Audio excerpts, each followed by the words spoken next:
अस्सलाम वालेकुम स्टूडेंट्स, हमारा आज का टॉपिक है फ्लिप फ्लॉप। फ्लिप फ्लॉप क्या होते हैं? ये सिंक्रोनस बाइस्टेबल डिवाइसेस होते हैं, यानी जिसमें हमारी सिर्फ दो स्टेबल स्टेट्स होती हैं, ठीक है। और इसको हम मल्टी वाइब्रेटर्स भी बोलते हैं। इसमें सिंक्रोनस का मतलब ये है कि आपकी आउटपुट जो है वो चेंज करेगी जैसे ही आपकी इनपुट ट्रिगर जो है, जो हमने क्लॉक पल्स इस पर अप्लाई की होगी, क्योंकि हम इसमें क्लॉक सिग्नल हमें रिक्वायर होता है, तो इसीलिए हमने जो सिंक्रोनस इसको कहा है कि इसमें जो क्लॉक पल्स जो है वो आपकी चेंज होगी तो आपकी इनपुट चेंज होगी, और जब आपकी इनपुट चेंज होगी तो आपकी आउटपुट जो है वो ऑटोमेटिकली अफेक्ट करेगी। और इसमें ट्रिगरिंग का मतलब यही है कि ज़रा सी भी एब्रप्टली जो है, अगर सडन चेंज आता है आपकी क्लॉक में, तो आपकी आउटपुट और इनपुट जो है वो फ़ौरन से उसको रिस्पॉन्ड करेंगी और अपना चेंज शो करेंगी, ठीक है। अब it is an edge trigger device. Edge trigger device इसलिए बोला गया है इसलिए क्योंकि क्लॉक हमने यूज़ किया होता है, और इसमें जो आपकी आउटपुट होती है वो इनपुट के ऊपर टोटली डिपेंडेंट होती है। जब आपकी इनपुट जो है वो क्लॉक की वजह से ट्रिगर करेगी, चेंज करेगी, या थोड़ा सा भी एब्रप्टली अपना बिहेवियर शो करवाएगी, तो आपकी इनपुट जो है वो चेंज हो जाएगी और आपकी आउटपुट जो है वो भी उससे चेंज होगी। एक्टिव एज जो है वो पॉजिटिव होता है, जिसको हम राइजिंग एज कहते हैं, और नेगेटिव जो है वो फॉलिंग एज होता है, जिसकी वैल्यू 0 होती है। ये इसकी लॉजिक डायग्राम है। इसमें आपकी ये एक्टिव एज है, इसकी वैल्यू इस वक्त ये देखें, ये जो है इसको हमने राइजिंग एज कहा है क्योंकि ये इस वक्त जो है ऊपर जा रहा है और इसकी वैल्यू 1 है। और यहाँ पर इस स्टेट पे पहुँचने के बाद ये स्टेबल रहेगा, और स्टेबल के बाद ये डिक्लाइन करना शुरू कर देगा यहाँ पर, इसकी वैल्यू 0 हो जाएगी। फ्लिप फ्लॉप जो है upon activate the output will respond to the flip flop input. Output जो है ये फ्लिप फ्लॉप के इनपुट के ऊपर डिपेंड करते हैं और इसमें रिस्पॉन्ड करेंगे अगर क्लॉक जो है वो ट्रिगर करेगा। और अगर आपके एक्टिवेट पे कोई भी चेंज नहीं हो रहा, तो आपकी जो वैल्यू है आउटपुट की वो वही होगी जो कि प्रीवियस स्टेट में हमने रिकॉर्ड की होगी, ठीक है। क्योंकि इसमें हमने आउटपुट प्रेजेंट भी लेनी है और प्रीवियस भी लेनी है, जैसा कि हम सिक्वेंशियल सर्किट में इसकी प्रॉपर्टीज में देख चुके हैं। इसी वजह से इसका जो है विदाउट एक्टिव एज आपकी कोई भी चेंज हो नहीं होगा और आउटपुट जो है वो प्रीवियस स्टेट में चली जाएगी। एज ट्रिगर फ्लिप फ्लॉप जो है हमारे पास वो 3 तरह के हैं: S R flip flop, D flip flop and J K flip flop. S R flip flop क्या है? S R stand for set reset, और सेट रीसेट जो एस आर फ्लिप फ्लॉप्स हैं ये सिंक्रोनस इनपुट्स होती हैं। इनको सिंक्रोनस इनपुट्स कहते हैं क्योंकि इसमें डाटा जो है इन इनपुट्स के ऊपर are transfer to the flip flop output only on triggering edge of clock pulse. जैसे ही क्लॉक पल्स जो है वो ट्रिगर करेगी, चेंज हो करेगी, इसकी इनपुट जो है वो चेंज हो जाएगी और उसकी वजह से आपकी आउटपुट जो है वो अफेक्ट हो जाएगी। जब एस की वैल्यू हाई है और आर की वैल्यू लो है, तो Q output goes high on triggering edge of clock pulse. तो आपकी क्यू की जो आउटपुट है वो हाई हो जाएगी triggering edge of clock pulse पे, और फ्लिप फ्लॉप जो है वो सेट स्टेट में चला जाएगा। यानी जब एस की वैल्यू हाई होगी तो आपकी आउटपुट जो है वो हाई होगी और आपका फ्लिप फ्लॉप जो है वो सेट स्टेट में चला जाएगा। जब आपकी एस की वैल्यू लो होगी और आर की वैल्यू हाई होगी, जो आपकी ये दो इनपुट्स हैं, तो क्यू आउटपुट जो है आपकी वो लो होगी और ट्रिगरिंग एज जो है क्लॉक पल्स का, उसमें आपकी वैल्यू जो है वो सेट हो जाएगी रीसेट स्टेट पे। और अगर ये हमारी जो ये सेट और रीसेट स्टेट है, यही हमारी बाइस्टेबल स्टेट है। इसके अलावा जो दो कंडीशंस है वो ये है कि जब बोथ एस एंड आर लो, जब एस और आर दोनों की वैल्यू लो होगी तो output does not change from its prior state. तो उसकी आउटपुट की वैल्यू जो है वो अपनी पिछली स्टेट से चेंज नहीं होगी।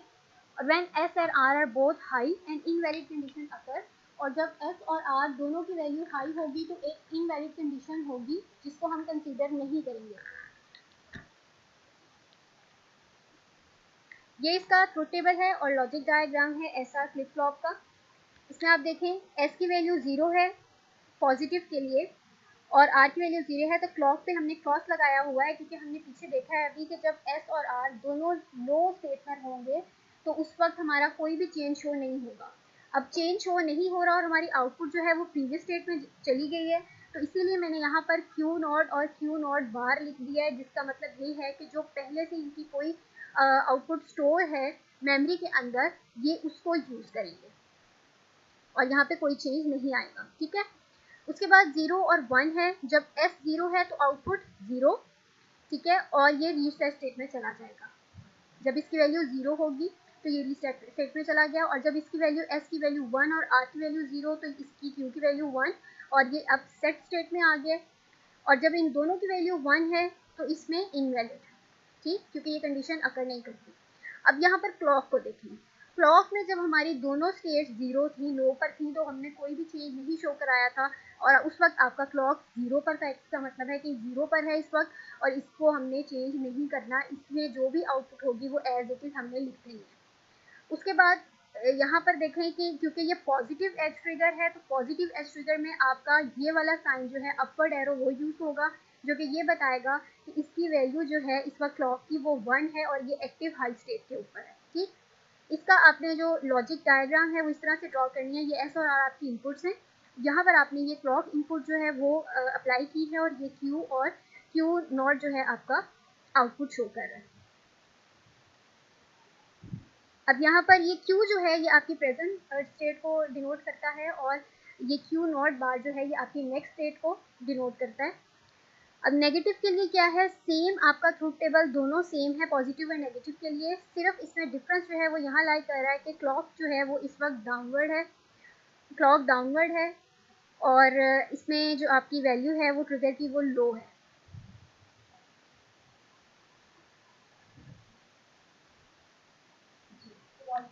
ऐसा फ्लिप फ्लॉप जो है उसके लिए हम जब हमें उसकी टाइमिंग डायग्राम जो है या वेव डायग्राम वो ड्रॉ करनी है तो सबसे पहले हमें इसका ट्रूथ टेबल जो है उसको सामने रखना पड़ेगा, उसके बाद हम इसकी टाइमिंग डायग्राम बना सकते हैं।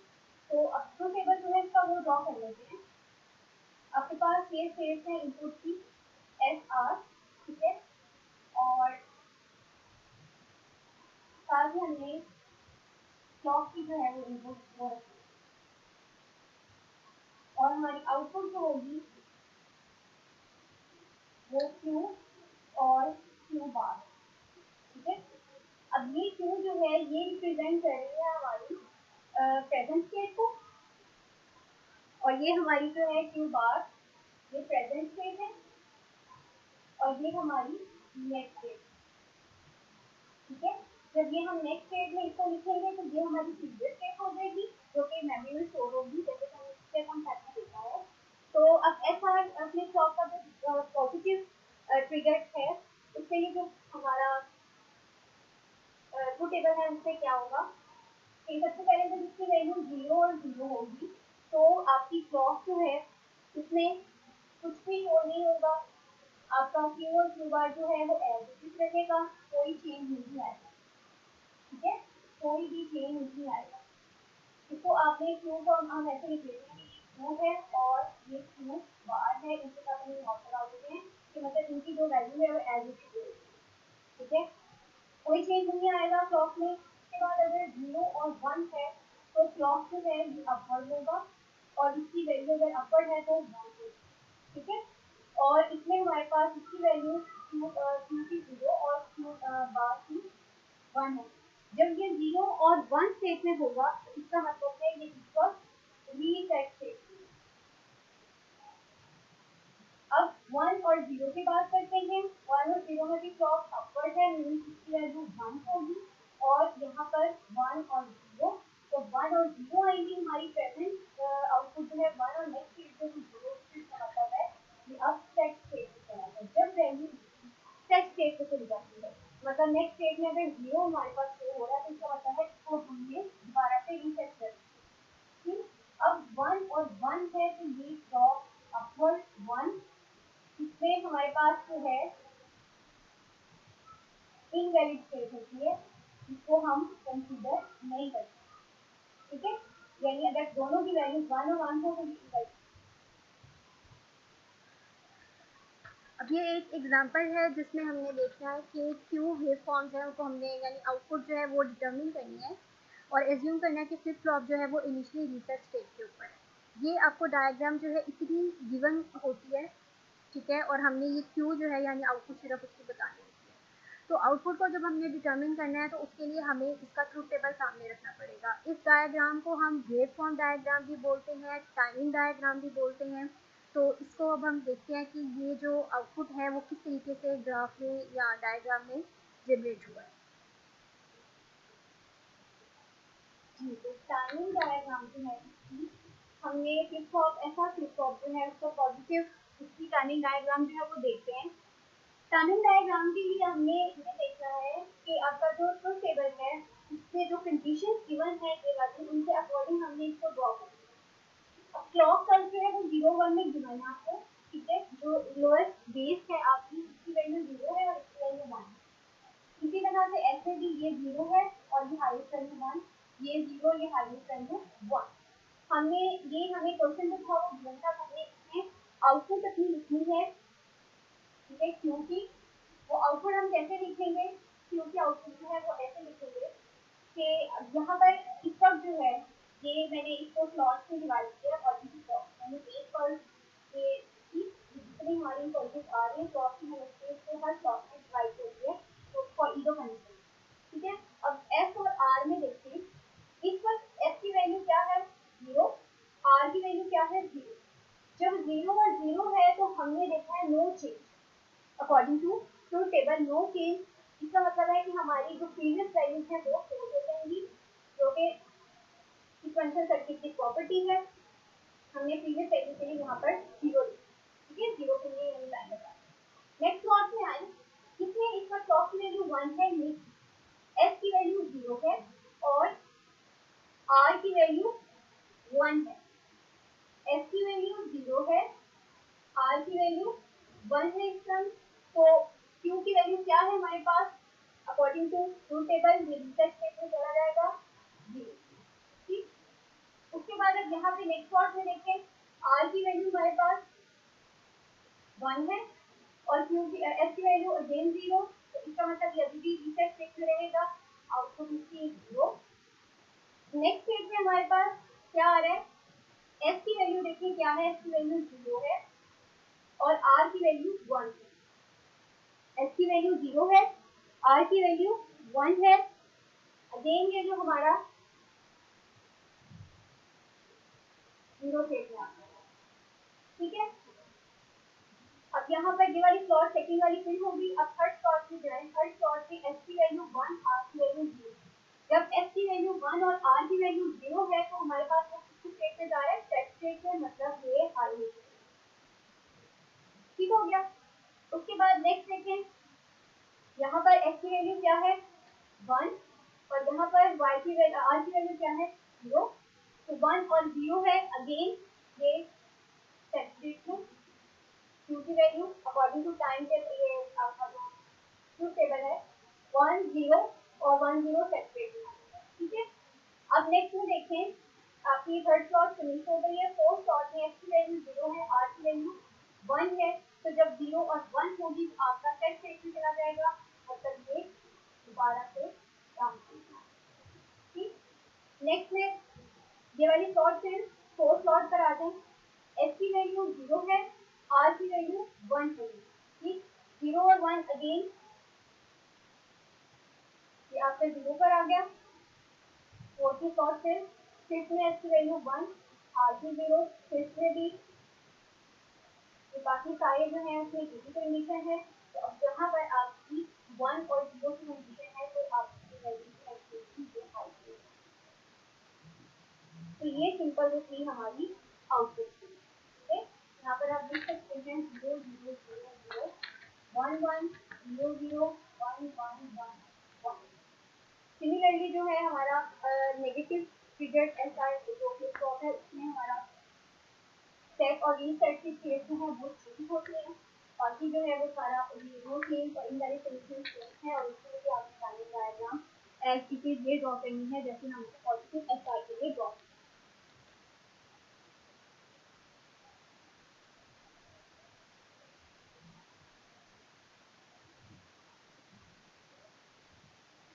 नेक्स्ट है D flip flop.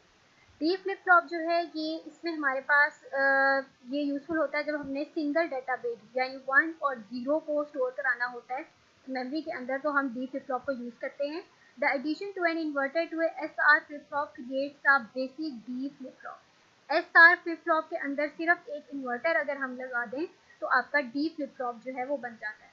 The basic rule is that अब डी फ्लिप फ्लॉप जो है ये आउटपुट कैसे जनरेट करेगा, क्यू यानी आउटपुट जो है follows D on the active edge. D हमारी इनपुट है, क्यू हमारी आउटपुट है। तो क्यू ने जो है वो डी को फॉलो करना है एक्टिव एज के ऊपर।